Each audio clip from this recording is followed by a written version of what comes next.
Yeah, up here, up here, up here, up here. You could hold your own back there if you wanted to. I mean, you play some drums. I've seen it. I thought this was a drum gig. All right. So, to my point, our hair has reversed. You remember when I had the long hair? Kinda, yeah. Yeah. And this is your COVID haircut, right? You started growing it out during COVID? It was before that. Before COVID? Yeah. Why? Why? Well, because I was on the road so much. Well, it kind of starts where when you go on stage for a living and you go to Supercuts because you needed a haircut real bad, and the person that cut my hair all the time was sick when I was home, so I had to get my hair cut somewhere else. Well, this particular time was on one of these cruises. First day, I went straight to the barber shop and I asked the guy to, just give me a trim. And I felt, and I think he thought I meant take the trimmers and just go ahead and gouge it. And he was like, just a trim. The way he looked at me, I should have known. He mistook the verb for a noun. Right. Instead of like give a little trim, he said the trimmers. Right. So yes, for like, yes. 2 or 3 weeks, I had the Kid and Play fade. Nice. Yeah. Yeah. And I said, I'm not getting my hair cut by somebody that doesn't know my hair. and then that turned into this. Wow. So wow. I just said, I'm going to stop cutting it. I'm going to let Mother Nature fix my hair for me. And this is what came out. So I know it helps, too, when I go in the swamp because I blend right in. Right. The I swamp look like Mouse, creature. I just do this. The Rougarou look, kind of. Yeah. I mean, is it a Samson situation now? If you were to cut your hair, would you lose your guitar playing powers, do you think? I couldn't tell you. It's the first time I've ever had long hair, and I don't know what to do with it. So it keeps coming out. I just let it go, and we'll see where it goes. What does your wife think? The most important question. What does your wife think? I think she's all right with it. All right. I don't know. She never had an opinion? It never comes up. Come on. She's never had an opinion. Well, maybe at first. And my mom, she was the hard one, to convince. Really? Yeah. I can see that. So, because she's got to buy shirts for me that match the hair now. I don't know. All right. It's kind of funny, but it's kind of funny that after 50, I go ahead and try this. But you got to remember, I was flying airplanes for a living, and who's going to trust a guy that looks like this? Absolutely no one. Absolutely no one. I think I got this. Hold on. Yeah.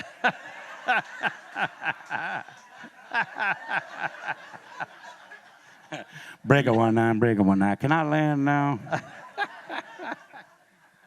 All right. Well, speaking of opinions, let's get this out of the way as well. You put out your first record. Yeah. As a young aspiring guitar player. Nice and Warm, yep. I was an aspiring writer.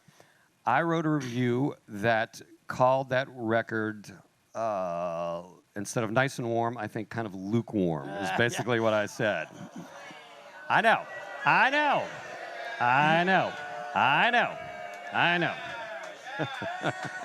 It always comes back, it always comes back. Lesson 1, everything you write will come back. Nothing goes away. And this is pre-internet, too, I think. So. Oh, yeah. But now, in my defense, you've made better records, wouldn't you say? I hope so. Because everything that you thought was wrong with the first one, I thought, too. All right. So he was right. All right. Because, you listen to yourself recorded, and especially your first album, it's the first time you ever really hear your voice outside of your head. And now everybody has a recording device in their pocket. So you've heard your voice recorded, and you listen back and go, that don't sound like me. First of all, I ain't got no accent. None at all. Something wrong with this machine. It's playing back an accent, and my voice is much higher than I thought it was. Much higher. Yeah. But yeah, so you never really your first album is kind of weird, I think, to you as a singer, especially because you don't know if this is any good or not. Right, right. And the record labels, especially putting all this money behind you. This is actually when record sales was still happening. Well, CDs. CDs, yeah. The CD had really just started to kind of take over.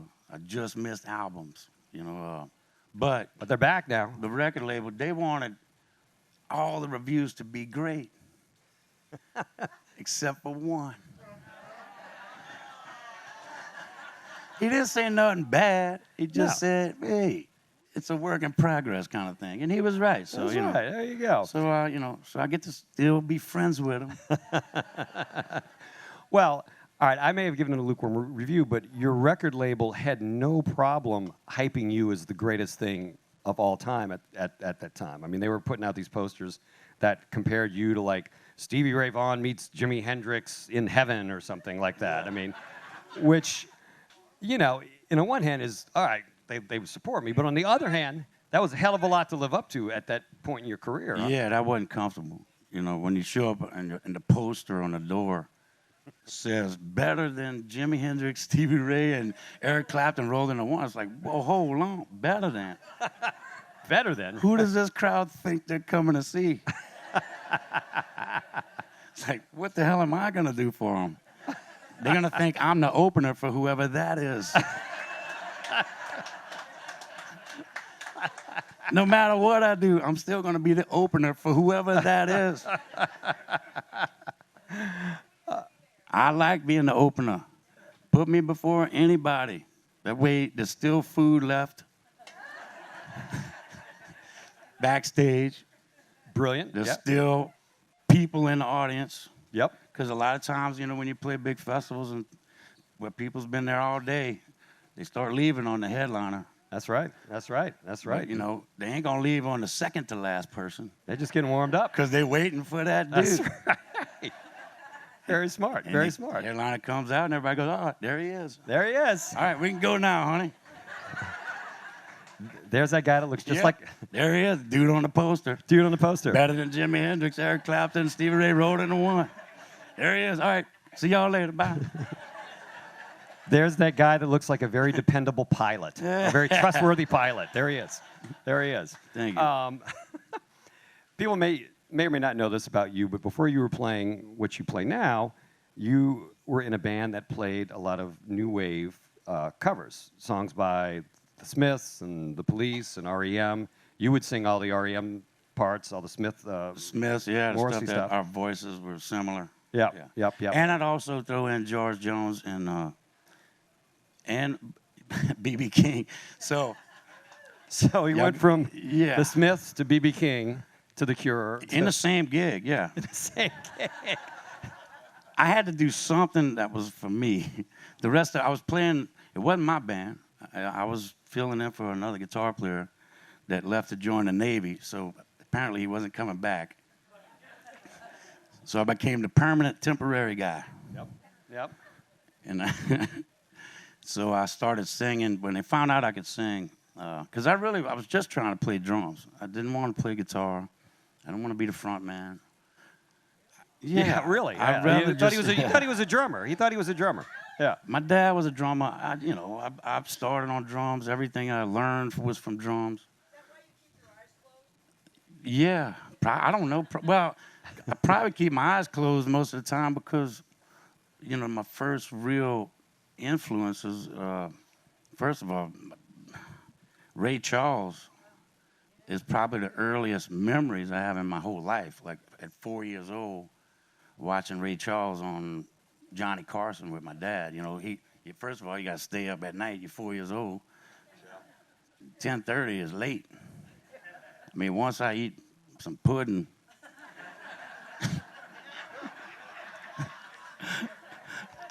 I guess that's what I was eating. I don't remember the food. They raised you on a diet of pudding. Yeah. Wow. Pudding, and, that baby food, banana stuff. All that puree, everything right. puree. Right. Puree. Because you ain't got no teeth yet. Exactly. Or maybe you do. I don't know. I didn't. No, I can't remember, but I remember not knowing, I saw Ray Charles and he's got his, glasses on. He's moving a certain way. And I remember asking my dad, what's wrong with Ray Charles? And I thought Ray Charles was one word, Ray Charles. Ray We're Charles. gonna watch Ray Charles. Ray Charles. Ray Charles. What's wrong with Ray Charles, Dad? Yeah, exactly. He's like, well, he's blind. I didn't know what blind meant, so when it finally hit me what blind meant, that made the music even more powerful. Because I'm looking at him going, wow, this guy can't see, and he's moving me like that. So, Yeah. so why would you need your eyes if you can do that without them? So maybe that's where it comes from. It's a guess because, I think we are striving to be as musical and as great an artist as a guy like Ray Charles, At least I am, because that's as powerful as it gets to me, yeah. Well, yeah, absolutely. And I mean, when you close your eyes, though, I mean, you're tuning out that particular sense. So maybe that just frees you up to just. It tunes out everything that could distract you for sure. Right. And especially people dancing. Which you're not saying you're opposed to that. No. You're not opposed to them dancing. No, I'm saying it can be a distraction. Yes. Dance away, people. Dance. Yes, all you want. But No, y'all supposed to dance. Yeah. But don't worry about me. The show is not for me. It's for y'all. I come out here to play for y'all. But you want to dance to it? Go ahead. that's right. You want to play air guitar? Go ahead. You want to play air drums? Ta, ta, ta, ta, ta, ta, ta. I ain't stopping nothing. My show is about being free and open to just enjoy those moments together, Those moments that we have together live. This is no middleman. There's nobody in between. This is as honest as you get it. And that's what I think is missing in a lot of music today. Everybody can fake it in the studio, and it just kills me. Yeah, I'm still working on it. Hold on. Yeah, he's not finished. You're getting instant reviews on your answer right here. Instant reviews. Instant reviews. Yeah, his interview was okay. Too early to tell. Too soon to tell. Yeah. No, and that is true. I mean, when you play and with the guys, I mean, it's a stripped down affair. There's nothing fancy. Unlike some other guitar players that we've seen on this cruise, and this is no knock against them, but they switch out guitars quite a bit. You plow ahead basically with the same guitar. I don't think I saw you switch guitars once in the two sets. Yeah, never. Yeah. So I mean, I'm trying not to. Yeah. I mean, everything I'm playing is inside of that guitar and inside of me, and inside of my head, in my mouth. Other than that, I mean, I don't want. There's so much to work with in there that's endless. Mm-hmm. If I start having to use my brain to think about something to hit with my feet, then I've taken some of that away from putting it into something I could have done on the guitar or with my voice. So I'd rather work on this and not that, because that that's a distraction too. See, in the New Wave band, I ran lights with my feet. I had a pedal board, so like that was green, blue, red. And then the fun one was strobe, where everything's like.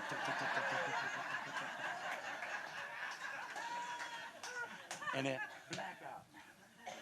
So yeah, I associate pedals with red, green, not distortion, delay. I don't even use a tuner. I don't want nothing in between my guitar and my amp. I want that direct connection, because I feel like that's when it reaches y'all. When it gets in here, it's got to be that rough and it's got to be that raw. Yeah. To get in there. Yeah. It's a sharp knife, but Absolutely. you gotta make those deep cuts to get yourself in there, so we can play together. So it's not just me playing to you; I'm playing with you, because you open your heart, and I got in there with my sharp knife. In a way, that sounds scary. That sounds a little scary, what you just described, but yeah. It's scarier for me than anybody else, believe it or not, because I'm the one that's got to make the first cut. That's right. That's right. Well, you're the one out there on the ledge, like Exactly. if you trying to, make it go somewhere, you got to land that Yeah. solo somewhere. It's got to, end up I'm in a the one logical that place. can't just walk out when I ain't feeling it. That's right. That's right. That's right. I have to play not feeling it, but that's what I think it's playing real life. Yeah, there's times we're gonna get up there and we're human beings. You know, you wake up one day and you don't feel right, and you're sick or something else is going on in your life, and you still got to get up there. That's right. You still got to. But I don't want to turn all of that feeling off. I want to use that and let that get into that moment that we're gonna spend together. Right. Because that was, I think, what real artists do. You know. And artists that paint paintings, and Van Gogh, there's pain in those paintings, you know. In fact, the first part of paint is pain. Yeah. Yeah.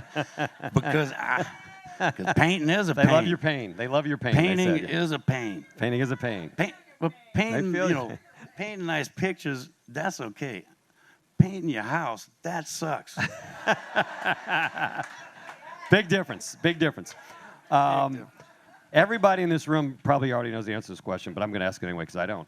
The guitar that you do use, what are the specifics on that? That is a what? It's old. Yeah, like how It's old? original. Like how original? It's Yeah, 1972 Telecaster thin line, which is a hollow body telly with the humbuckers that came with it. I mean, I bought it in Houston.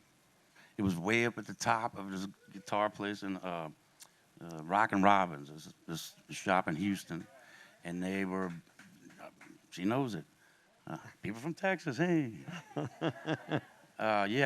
Well, since I'm not a guitar player, right? But I had a bunch of different guitars that they just frustrating because it didn't say what I heard in my head. Like the guitar wouldn't do what I could hear that I could pull off on the strings. But the guitar ain't giving it back to me. I tried Gibsons and different Fenders, and this guy came up. One of my friends came. I used to host a jam night in Houma on Tuesdays, and a friend of mine came up with one of these thin lines. I had never seen one before. That type of guitar, you know. Like, what is that? And I picked it up and played it on a few songs, and I'm like, dude, you got to sell me this guitar. This one does what I hear in my head. And he would not sell it to me because his dad owned a Fender guitar dealership back in the 70s or 60s and 70s, and that was the last and only thing they kept from the dealership. So it was like a family heirloom. Right, sentimental thing. Yeah, they couldn't. Yeah, and his dad told him, sell it to him. He's going to use it. And he wouldn't do it. So I had to go on the lookout for one, and obviously they're not that easy to find. Right. They didn't make a lot of them because they suck. It's a piece of shit. Don't buy one. But it's a piece of shit that you could work with, that you can make something out of. Yeah, because I'm a drummer. Because you're a drummer. It's not a good It's not a good guitar for guitarists. It's a good guitar for drummers. A guitar that plays really well and really easily, I fumble all over it. It's not for me. I'm a drummer that plays guitar, so I need something that sucks. So I can irk out what I need out of it. So everything you hear is something that I'm trying to really hard to pull off. Yeah? Yeah. Yeah. It's not easy. I know it might look easy. It looks like I'm relaxed with my eyes closed. And so how long have you had that? Long enough to make those grooves on my fingers. Oh, my Lord. Yeah, that's that's grooved out and flat on the tips. Yeah. So, wow.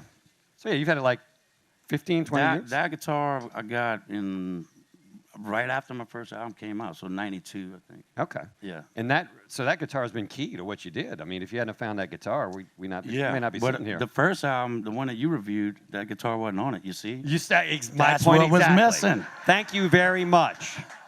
Thank you. I inspired you to get a better guitar. Right. He was right. Damn it, sometimes they're right. Sometimes the critic actually knows what he's talking about. You're all welcome. I gave you Tab Benoit. I'm the critic's critic, you know. That's right. That's right. I criticize the critic. So, speaking of criticizing the critic, I wrote a review of a show not that long ago that you were at, which some people might have been surprised to see you were at and were enjoying yourself, but based on what we just talked about, your history, maybe not. Yeah. When The Cure played the Smoothie King Center in New Orleans, the arena in New Orleans, you were there in the audience, sitting with guitarist Reeve Gabrel's wife, and you were impressed by that show, by The Cure. Yeah. Why? Well, I don't go to arena shows very often. Well, hardly never. Hardly never. Yeah. Because they're all faked. Every time I see any footage of an arena show, it's fake music. Music's piped in. The whole show is such a big production, and a lot of it is just for the video screen that most people can see. Because at those big shows, most people can't really see the artist. They're little bitty things on the stage way over there. And well, Reeves Gabrels has been a friend of mine since I did that tour. Y'all remember when Paul Rodgers did a blues album? Right. It's called Muddy Water Blues, I think was the name of the album. Okay. And I did some gigs opening for them, and Reeves was a guitar player. So that's how I knew him. And Reeves also collaborated with David Bowie on the Tin Machine project and a bunch of And stuff. after that, he was his band leader from that time on. So Yeah, so until he Reeves, died, yeah, serious guitar player. He's been in The Cure for the last 12 years or something like that. So anyway, Yeah, so he was coming to New Orleans, got in touch with me. We've kept in touch. He's a really great guy. In fact, he did an article on me in Guitar World. So he interviewed me too. wow, something Reeves and I have in common. Look at that. Yeah. Yeah. So, I was home, and he said, "Hey, if you ain't doing nothing, you want to come to my band show?" I didn't know who his band was, really. He said, my band's playing at the Smoothie King Center, so, all right, cool, I'll go. And it's The Cure. It's The Cure. Yeah. Playing to 14,000 people. I played their music in the 80s when I was in the New Wave band, so I was familiar with the songs. And I was surprised because we walk in and there's no big production. It's guitar amps and monitors. And like when we play on bigger stages, we set up tight, so we don't have to have a bunch of piped in music. We're hearing on stages actually coming out of our amps and from the drums and from the monitors, and they were set up the same way, a big old arena, and here the band is set up real tight on the stage, playing through amps, no big production, just playing the songs. And I was like, damn, that's cool. Yeah. So even in an arena situation, you still don't have to fake it. That's what I was looking at. And these guys went out and on that tour, they sold out the Hollywood Bowl 3 nights in a row. Madison Square Garden, I think it was 3 nights too. Yeah, so you can do it at the top level. You don't have to have all the artifice. So there's a great example of why are you messing with it? Yeah. Don't mess with it. Get out there and play It takes a lifetime to get as much of yourself into this art form as you can. I mean, you're constantly trying to get more. I'm always trying to get more of myself into this music, That's the hardest thing. The hardest thing is to let yourself go. Maybe the hair helps. maybe it's age and hair. I think you turn 50 and you go, man, why am I so worried? Turn off the news. Go outside. Life is great. That's Go right. live it. Play some music. That's right. That's right. And yeah, and like you said, that is a never-ending process. That process of trying to discover it, trying to put yourself into it. I mean, that's what keeps you, I would imagine, interested as an artist. You're not just up there like quote unquote playing the hits or whatever. You're trying to find this thing on stage. Yeah. Well, there's no way I could play those kinds of shows. Like, those arena gigs, they'll have a guitar player because it's one of the damn things that you can't fake. A keyboard can never really sound like a guitar unless, it's Lattimore. He's the only guy that can do it that makes it sound like a guitar. But I would never have that gig. Like, I'm supposed to be a guitar player, right? Right. That's not me. I know. But Can you say no, I'm not giving in. You want me to change my whole approach now? Don't mess with the process. Don't mess Yeah. with the process. Yes. Are you still eating? Yeah, well, not as much as I used. I don't eat as much pudding as I did when I was 4. You gotta lay off the pudding. I know what pudding is. Apparently, it's like a verb. To pud. What are you doing right now? Well, I'm pudding. Where were we? Oh, what were we, you talking really about? wanna What were we talking know. about? Oh, yeah. Yeah. Keeping it real. And Sorry, yes, getting in man. touch with yes. Yeah. Sorry, I got on English. We got on a pudding tangent. I Yes. got on an English lesson. I wanted to. Well, no, keeping it real, keeping it unadorned. You do it old school in that you basically just use a tour bus. You don't fly to gigs. You don't go to Europe, really. I mean, is that an aversion to flying? You're a Not pilot. ever. I used to, but I don't anymore. Are you afraid you're going to find a pilot that looks like you, flying you over the Atlantic? I mean, does that No, intimidate you? I'm not afraid of anything as far as flying goes. Well, the airport's situation really sucks. Right, yeah, but you know, there's horror stories. We just helped our friend Waylon Thibodeau recover his fiddles that he had checked on a airliner. You know, we had to do a benefit to raise money, so because his fiddles are custom built. So, you know, you got that going for you. And just there's a whole bunch of reasons, you know. I do this to help people because I know it does. I know it helps y'all when somebody's really out there being honest and giving it the real business, you know. Like all of the guys that helped me when, you know, music always says the right thing at the right time, seems like. And, you know, like go and see Albert King and Albert Collins and B.B. King and Buddy Guy, and just watching those guys, the way that they handled themselves, not what they played. It's more of the why than it is the what, you know. It's not what you played, it's why did you play that, you know. And you listen back, like when you record yourself, that's when you go, man, why did I play that? But that's important. That why is really important, you know. And that's why a guy like Albert Collins could walk up there after 4 guitar players got on stage and played their hearts out, and they gritting their teeth, and they giving it everything they got, and they sweating, and Albert would go up there with one note and go, bam, and it's like, that's why. Right. Right. That's why. That's that it. one note, this is why. And that always meant more to me, you know. So I stick to that. I don't care what the business does around me. You know, it's going to move around. The business that we're in drastically changed. You know, we don't even know what we're selling anymore. You know, with CDs, I bought a car, didn't have a CD player in it. Yeah.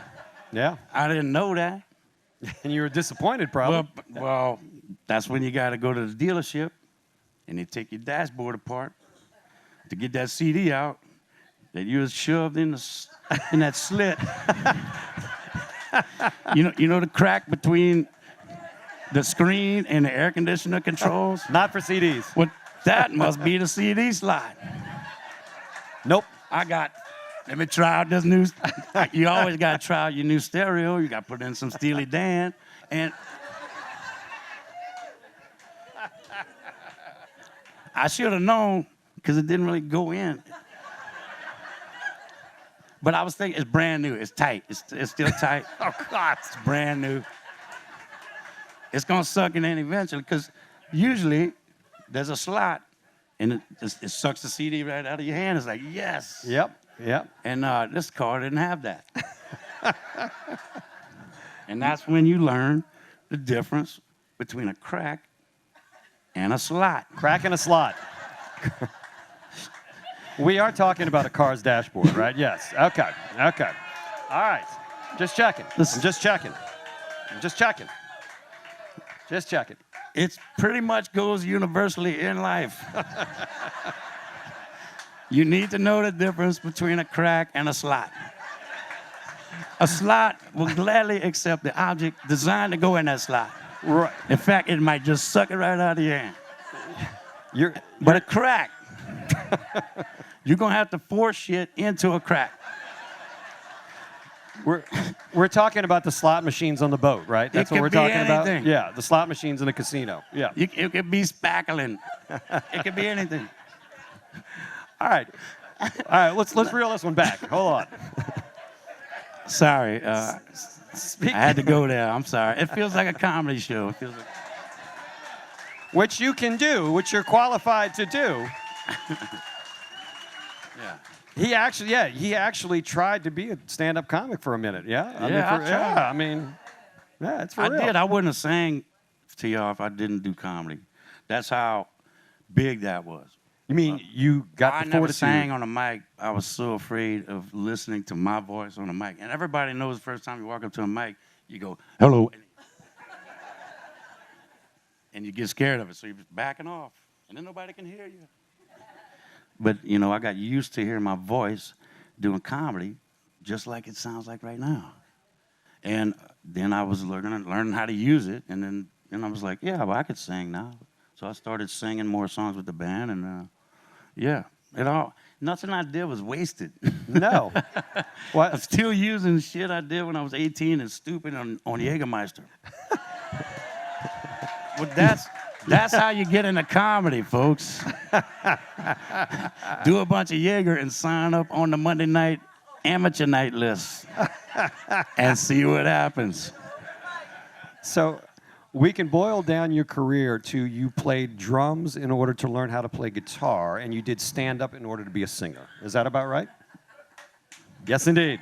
Just like they And wrote it. you can be just like me Just like they planned it. in Yeah. 4 easy steps. What's that? Writing songs? Writing songs? Okay. Yeah. I write in the swamp, in a boat. I try to get away from, you know, land and man. And that's getting easier to do, unfortunately, in the In Louisiana, country. well, yeah. actually, there's less land and more but water. There's less yeah. swamp. It's Yeah. more marsh. You know, we're losing the cypress trees. And I like to park up in the cypress where it's, you know, it sounds good. So the cypress trees are in water, and so you have a little bit more of a reverb that happens in the woods. You know, like the woods have a nice echo. You know, but with the swamp, with the water at the bottom, it's got a little more reflectivity. So it's unique. The sound kind of surrounds you, like you hear the note and it comes around you. I call it tree verb. Tree verb. Yeah.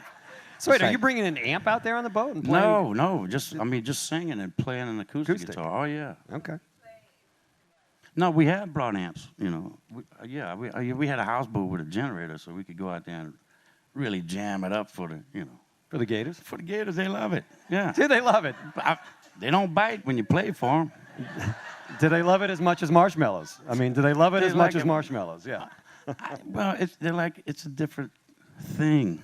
They don't get music, you know. Every time somebody walks into a swamp and they open a case, it's a gun, and they go.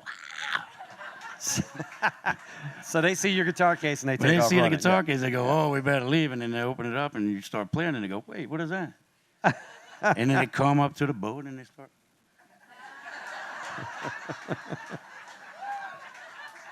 They're looking at you. They're like, "This guy's cool. I hope he throws us a marshmallow."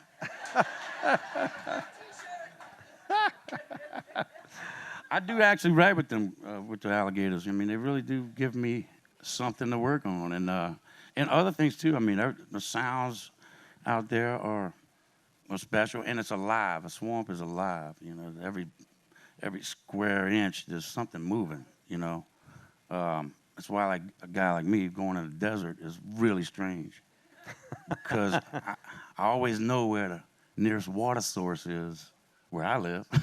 Well, first of all, it's in my backyard, in my front yard, and my side yard.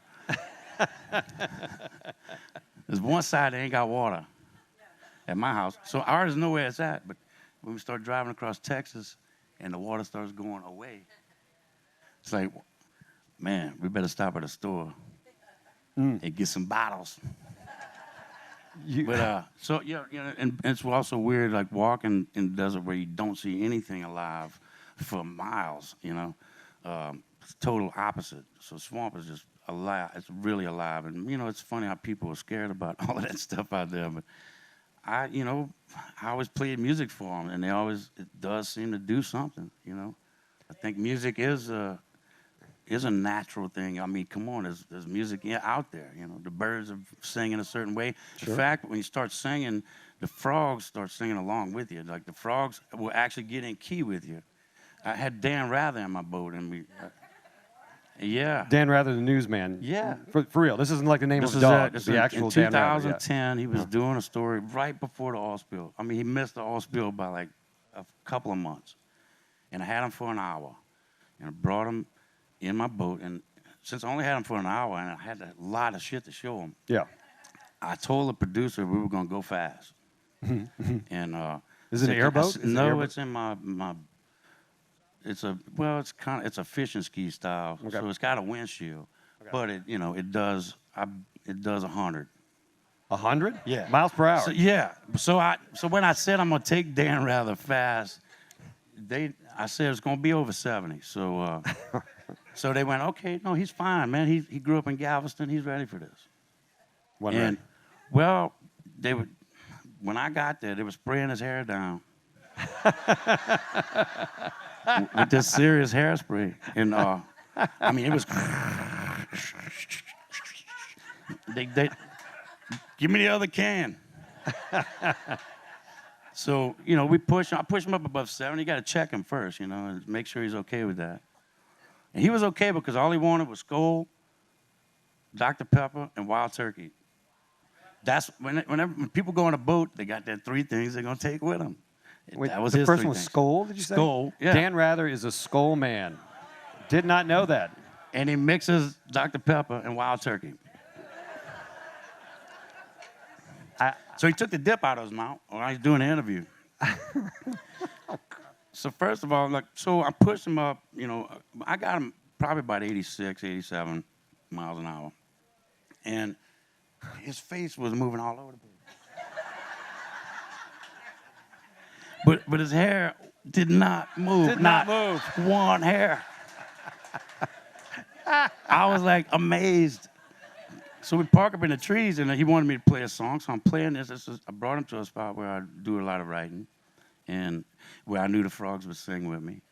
So I brought him over there, and then I started singing, and the frogs started singing, and he's like, "Whoa, who cued the frogs?" And I'm like, Dan, I gotta ask you a question. I said, that spray. Because I had him up to almost category 2 Yeah. speeds. You're flying, yeah. Right, the wind speed, yeah. Yeah. I was like way high 1, category 1. This is hurricane speed. Yeah. And his hair didn't move. I'm like, we got to get some truckloads of that spray. We go out on some airboats along the coast before the storm comes. We spray that shit down. All good. Nothing's going to move. Nothing gonna Not move. a blade of grass. Out of place.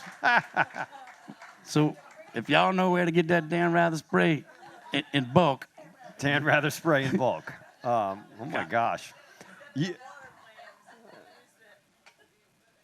That's right. That's right. whatever works at that point. When you got a hurricane coming, you're trying to find some kind of way just to, what do we do now? Yep. You can't block that. We had one 2 years ago, the worst one that home I ever had, Yeah. Hurricane Ida. Ida, terrible. So yeah. we had 165 mile an hour wind for 8 hours. It didn't stop. And, buildings that were built like 1800s downtown, brick, solid, old school buildings crumbled like a pile of rocks, So it was the worst storm we had. Every roof in town had to be changed. So, How does your place do? I didn't get that spray, you see. It wouldn't was sell it a to me. roofing spray. You could You make a spray roofing everything, spray but out of that it. shit is going to hold it still. Exactly.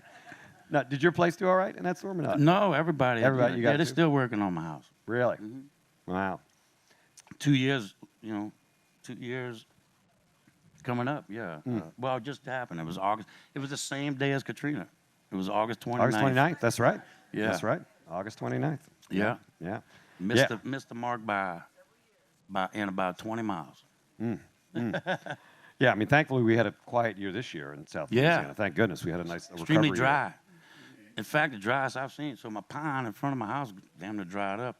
And so I left a wildfire in Louisiana, drove to California, and got in a hurricane over there. I was in a hurricane in San Diego. Well, there's a wildfire burning in Louisiana by my house. Everything is topsy-turvy. Everything is It backwards. shifted over. I think that leap year thing is fucked up. How do you just say, well, we need to add a year every 4? Like somebody had a meeting about this. Adding a year just to make it up. It's like, man, the calendar don't seem right. All right, we're going to do this. We're going to add an extra day Every 4 years. What And we gonna call it? Leap. Gonna leap to the next 4 years, add another day. I'm telling you, they're gonna come around, they're gonna say, you know what? We need to add another day. Just, I'm telling you. Pile 'em up. I feel Yep. it, I Add feel 'em up. it, I feel Add it 'em up. coming. You know, I'm watching you drinking that water, and I'm thinking of Yeah. what you said the other night. Have you gotten used to drinking water out of the can, or are you still expecting it to be beer every single It time? still tastes like beer in my mind. It's funny how it works like that. Right, right. It just Yeah. needs, you don't associate water with a can. It's like it's like a light beer. super light. Super light. Right. Extra light. Extra light. What was your line? Is it still water or is it still water? Oh, it's Yeah. still water, all right. Exactly. It's still water. It makes you think it's beer. And you can look cool. You put it in a koozie. There you go. Yeah. So you had to get used to that, and you have to get used to moving backwards when you're playing on that stage, because you're technically, your back is to Yeah. the front of the boat, so you're moving backwards. Yeah. Does that affect you in any way to be moving backwards while you're playing? Yeah.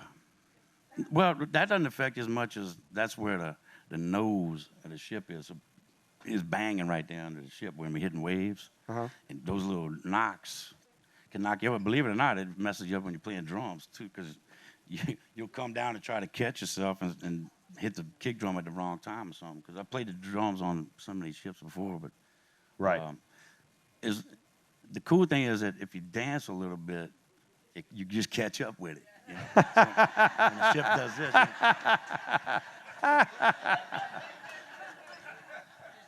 You catch up with it. yeah. You just use that little stutter step when you hit something. And you just, Well, you used to do a ton of cruises. You were playing cruises all the Yeah. time. You don't do them as much anymore. What was it about this cruise specifically that got you interested in coming on the boat again? well, I mean, the lineup for one, it's all my friends from Louisiana. It's like, wait, y'all all getting on a boat without me? No way. I got off of my boat to come on this boat. So wait, are you a lot of y'all from Louisiana? Then is that yeah? Okay. Y'all behave. So the lineup, but friends in the audience as well as friend musicians. I mean, you know all these guys on this boat. So I mean, this is like kind of a family reunion that you don't get to have all that often because you're always on the road. Yeah, but my shows are like a family reunion too, because a lot of people that come to see me around the country are people that's been coming to see me for years, and Yeah. I go talk. We always hang out by the bus after the show and talk and tell stories, and that's my social media. I love y'all there. Yeah, we go to every state twice a year, and I like working on our piece of ground. We got this little piece, and believe it or not, it seems big to everybody that doesn't drive around it a lot, but we drive across it twice a year, and it ain't that big. The country. Yeah. Yeah? What we got, our piece, Uh-huh. but it's got everything that the whole world's got in it, in one country, mountains and deserts and plains and, swamps, coasts. We got coastlines and beaches, and, we got a lot of great stuff. It's, and it just feels like this is the place that needs help, and I want to help. There you go. There you go. I play music because it helps. I'm not doing it for me. I can do this at home too. That's right. I can do this anywhere. I do this, in my sleep. That's why I don't sleep that much. It's those damn songs that get stuck in your head when you're a musician, and it's always the song you don't want stuck in your head. So I got shit on my iPod that y'all would probably be shocked by. Because at one time, I'm walking through Walmart, and Madonna's Borderline is playing. And I'm walking around for months going, Borderline. What's the next line? I can't sleep until I know the next line.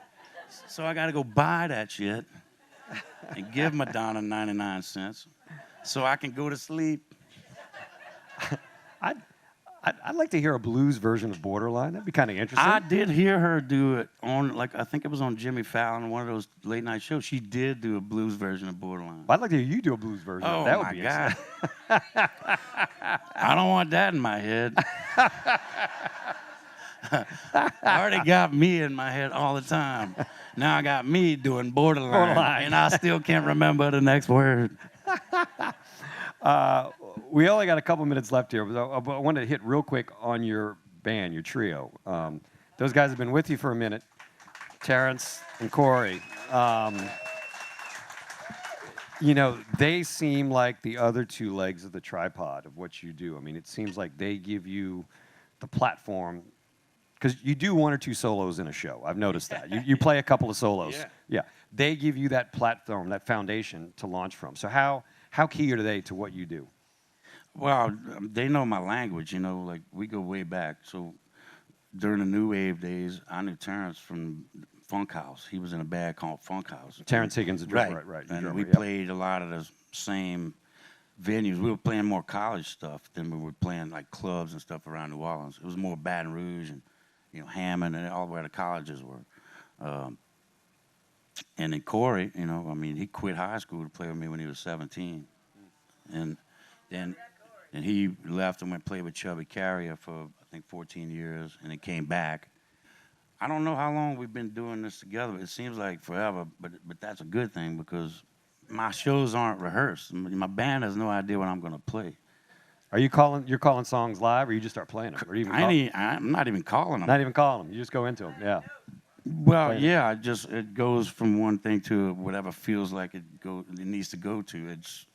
I'm open to go anywhere where the moment wants to go. And those guys are right with me because they kind of know from what I'm playing now where I'm setting us up to go, you know. Mm-hmm. Not all the time, but they're really good at, you know, getting with me and recovering from whatever they thought we might be going to, you know, because that happens too. They go, oh, wait, he's going to play this, and then I'll play something else. The songs last 15 minutes? Yeah. I'm not counting. I don't know. I didn't used to play songs for 15 minutes. If I do, then it's only because it just feels like it wasn't done yet. Feels like it wasn't done. Feels like it wasn't done. You know, when you cook in a different oven and you don't feel like it's done yet. Oh, no. We got to let it go another 15 minutes.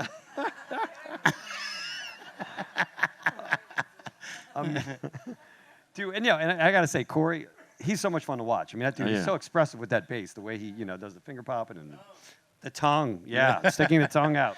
I noticed that. Like, wow, the tongue. He's all right, but yeah, he's cool. That's his thing.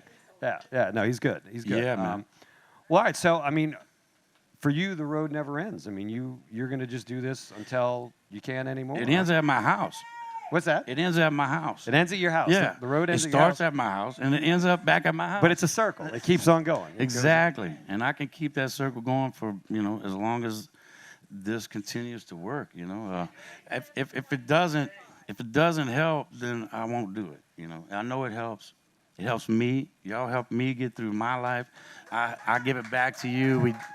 All right. I really think music is important in that respect, and I want to always try to be that artist that's going to give it to you as honestly as possible so that there's somebody hanging on to some real playing and some real heartfelt music in this world, you know. When everything goes to, you know, it's coming with this AI robot stuff. I mean, were they going to be selling AI records? Who came up with this? It wasn't. It can't be humans. The aliens are smart. They're looking at us going, they're gonna fuck it up. Just wait around. That's right. AI doesn't have the hair. You can't fake that. It'll be some kind of synthetic version of me, you know, out there. Somebody already did one of them AI videos. It was one of y'all. Somebody made me sing some song. It was weird. That's weird as shit. Oh, my goodness. But you know by looking at my mouth that it's not me. It's something about they can't do the mouth exactly right yet. Thank goodness. Yeah, Thank so- goodness. But I guarantee you they won't do the heart, and that's what is the most important part. That's right. Yeah. That is exactly right. Thank y'all. All right. Well, we're about out of time, but I guess you want to take a couple questions before we take off, if anybody's got anything to say? All right. Well, we got a bunch. All right. Let's see. We'll But work our way- he's been loud over there. Let's get him. All right. We'll start with him.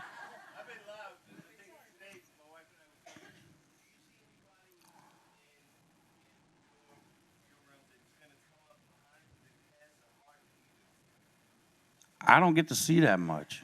You know, we play so much. I really don't get to see many people. I see more bands on these cruises and the festivals than I see any. Yeah.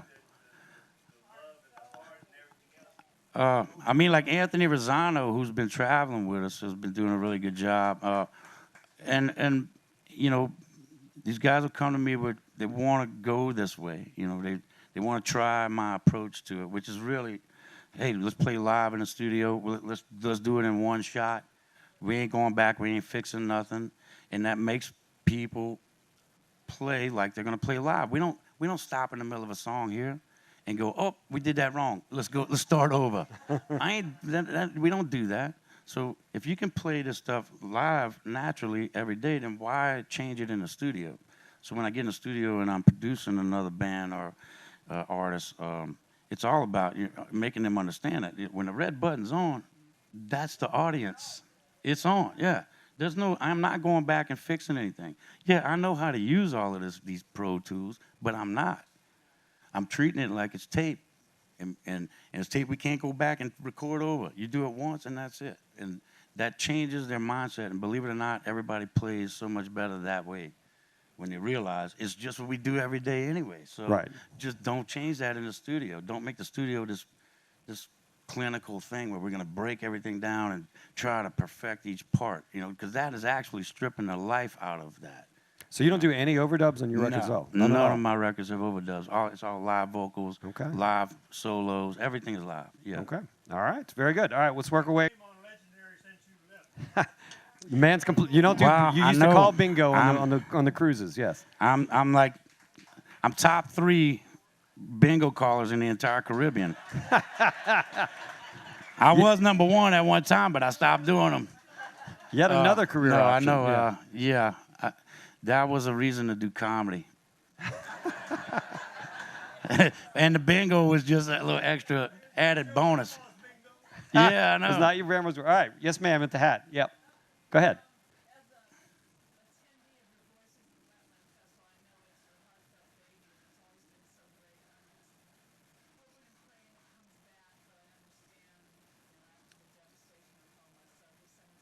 Oh, good. But thank you for that. We hope to bring it back. We're talking about it. We played this festival in Houma. The first time I had played in Houma, actually, since then. Yeah, since 2019. So I got to play in my hometown for the arts. Well, we did an Arts Council Festival. Actually, it was the first paying gig I played in Houma since the early 90s. Because every gig I played in my hometown was for free, free to get in, and I would do it as a way to help, Yeah, That's awesome. Awesome. Awesome. yeah. All right. We'll get to you next. You first, and then you. Yes, ma'am. Have you been approached yet from Star Vista for the January 2025 show? Not me. They don't. She's asking me if they approach me for the next. Is it a show? Or are you talking about the next cruise? boat? The next The cruise. next cruise. The next Big Easy Yeah. cruise. Yeah. Their people's probably talking to my people. I'm working on today. My job is the now. So, well, good, because you're right there. Are you waiting for the next guy that comes up after me? The guy that's better than Hendrix and Clapton? She thought and you were the Stevie opening Ray? act. You're the opening act. Yeah. Thought you I'm were the opening opening for act. that guy. He's coming. He's coming. His hair's longer than mine. Yes, sir.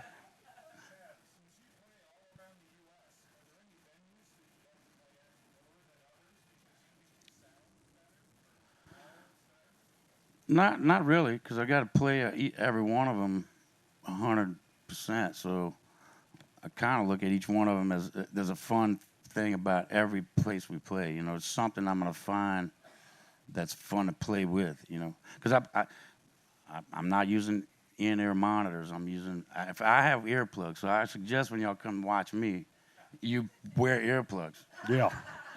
because Yeah. I'm very loud. Yeah. In fact, the guitar runs my show. I don't. That thing covers me up.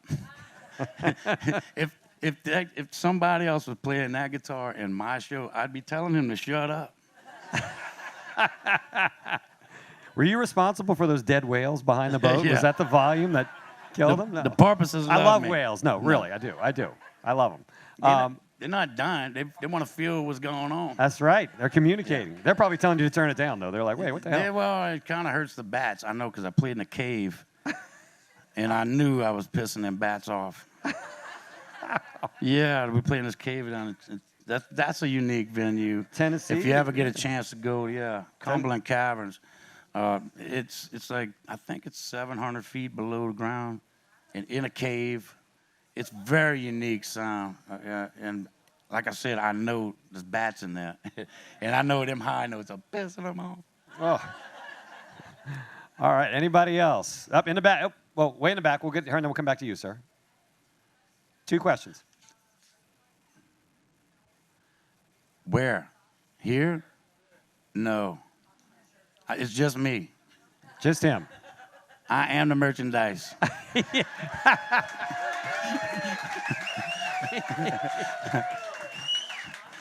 You can give me money as if I was selling you something, you know. We should have put a tip jar up, man. I We should have know. put a tip jar out. Damn. I saw people paying $40 to dance around the back deck. Hey, I'll do a little dance with you for 20. Your other question. Where's the what? I'm not the bingo caller on this cruise. The bingo was always, when we did it, was always in the theater, you know. And it would sell out. So that's the funny part. My shows don't sell out, but the bingo does. What am I doing playing music? I should have just signed up for the 9 months, because the ship people had asked me, like, you got to do the bingo. What are you doing for the next 9 months? Like, they were like, you're the best we've ever seen. Oh, my gosh. I know. Yeah, well, the Smoking Bowl and Monkey stories was started it. Yeah. Smoking Bull and Monkey. That's a whole different story. How much time we got? I mean, we're overtime already, so I mean, what the hell? Is there a show after this?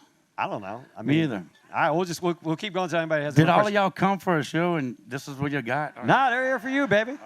Did you have a question, sir, in the front? I'd like to know how is the foundation? On this ship or at my house? The wetlands. Oh, the Wetlands it's not Foundation. a foundation. It's a 501c3 organization. It was all about bringing people to Louisiana to get them to hang out with us in a place that they don't even know exists, and see and meet those people. There's a reason why I can't move out of my area. You know, it's not because my roots are there, all this other stuff. It's because there ain't no people like that anywhere else. When people go through shit all the time, they look at life in a different way, and people get a lot more generous and a lot more appreciative of you know, anything. You know, when the power's out, you live without the power for a couple of weeks. You know, you're kind of disappointed when it comes back on because you get used to living without it, and man, everybody pools their resources and everybody helps each other and everybody's nice to each other. It's like where's the problem here? You know, as soon as the power goes back on, everybody goes back to work. You know, it splits up. You know, when everybody splits up, that's when I feel like we're losing something. You know, that's why getting people together. You know, that's what music can do. It can bring people together and get them to sit and talk to each other for a minute, which is a rarity these days. You know, it's easy to talk on the internet because you ain't got to be there face to face, but I guarantee you, those people ain't gonna say the same thing to the same person at their face. Nope. So, Nope. and That look, is let me true. tell y'all another thing, That is true. and y'all can spread this around. I am not talking to anybody directly through social media. So if somebody out there, because they got them, so there's people out there that say that's me, and Anybody that's trying to personal message you or get you to personal message them, it's saying it's me. It's not. I ain't talking to anybody. This is my social media right now, and I'm gonna keep All it that right. way, All right. so that y'all know. Real deal. Yes, with the hat.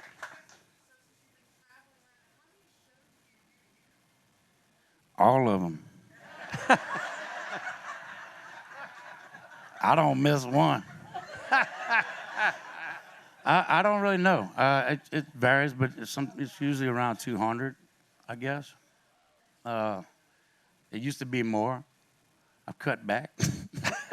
Slacking, dude. Only doing Yeah, 200 shows a cut year. back. I am.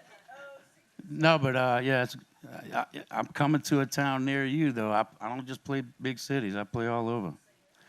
All right. 3 weeks. All right. So one of the things you do with your guitar is makes it sound like a washboard. Mm-hmm.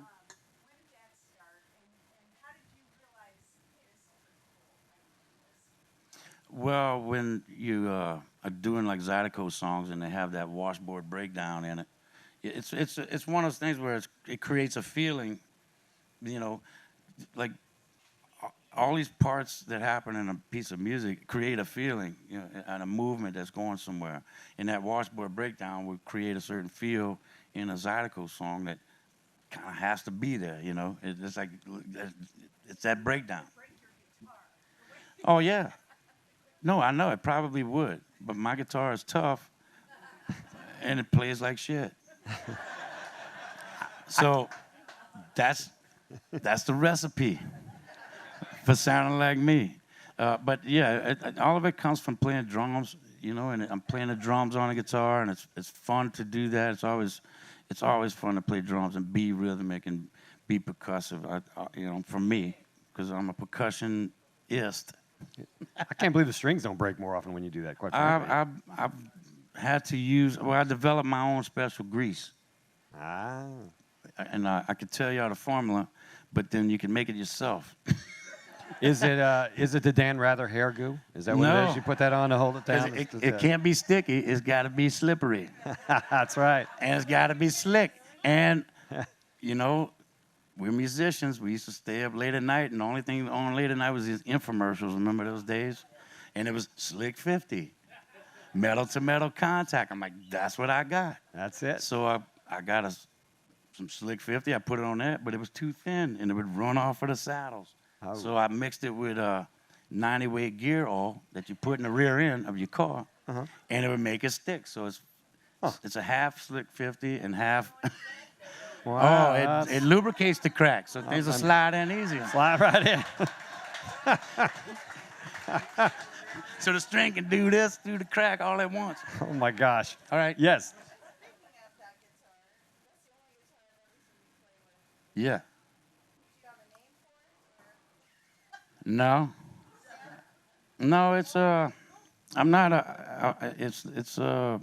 it's my favorite hammer. You know, it's 1972 is when it was made. It looks older than that, but it's been used very well. Yeah, it's been a lot of times. Thank you. Oh, I don't know. He's more into the rock side of things for sure.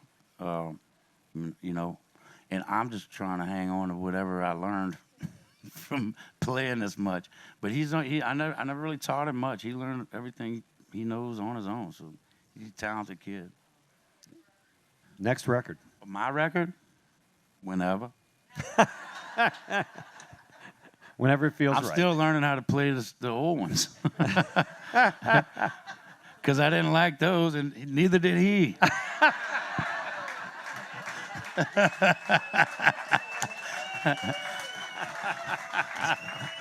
So I'm taking his advice, and I'm perfecting everything I did. You put out that record when it's perfect. And It's I'll gonna say that. it's How gonna about come that? out when it comes out, but yeah, I don't take no time to do it. So whenever I decide I'm gonna do a record, it'll be done in 5 days. You know, boom, Boom. gone. Done. All right. Yep, and then out to y'all. However it comes out, I don't know how y'all gonna get it, because there ain't no record sales or stores except for New Orleans got one Couple of hanging them, yeah, on, a couple yeah. of them hanging on. Yeah. Yeah, it's You got to buy from us, but always come and buy the artist CDs because that's how we pay the gas bill on the road. That's right. Put the gas on the bus. All Yeah. right. One more. Anybody else? One more. Yeah.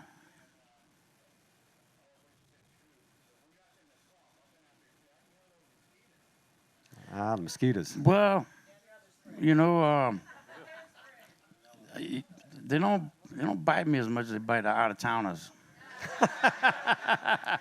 But when I go somewhere else, they bite the shit out of me over there. So I think they get used to you, and they're like, man, you know, we've had McDonald's enough. Let's go to Burger King. You know the good thing about playing on a cruise ship? No mosquitoes. No baby. mosquitoes, No yeah. mosquitoes. No I mosquitoes. know. All right. Well, you got one more gig on the boat, right? Tomorrow, yeah. Tomorrow night. So up on the Lido deck. Lido deck. What time? What time? 4 o'clock. 4 There you go. o'clock.